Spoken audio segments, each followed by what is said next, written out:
children are invited to come on up for the children's message.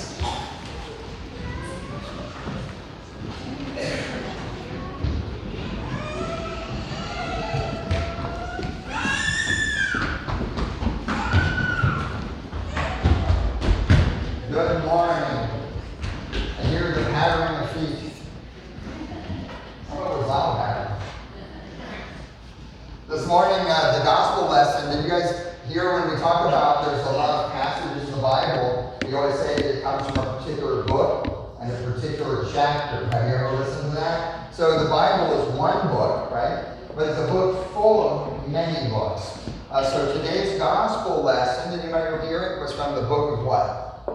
Let's ask the adults. Adults, it was the Gospel of Luke. I heard somebody say Luke. Yes, there we go, Luke. And it was from Luke chapter 24. Nice. It's all over. Luke chapter 24. Now here's another question for you. How many chapters does Luke have? Exactly 24. So look, see this page in my Bible right here? That's Luke chapter 24, and then what comes after it? It's the end of the book, right? Can you see it on the camera even? There's Luke 24 and the end of the book. So Luke told us a lot of things about Jesus. Luke begins way back in Luke 1 and Luke 2, talking about Jesus being born.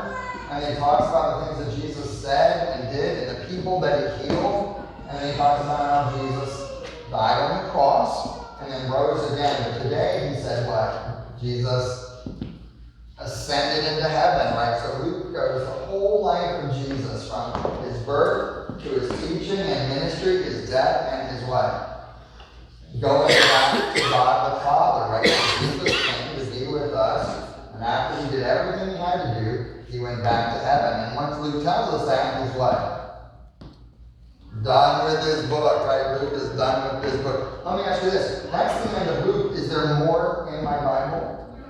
There is, right? There's other books, right? You can see there's Luke, and then John, and then Acts, and then Rome. There's a bunch of books in my Bible that are all meant for us to tell us about Jesus and what he's done for us, right? Today we celebrate Jesus after his cross